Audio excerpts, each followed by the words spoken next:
Tugo ang langit at tiyak, magiging at kailangan.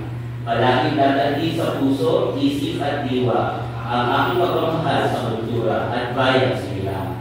Kaysa ng bawat mamamayan, iaalay ko ang aking talino at kasanayan sa pagkakaunlad ng aking bayan.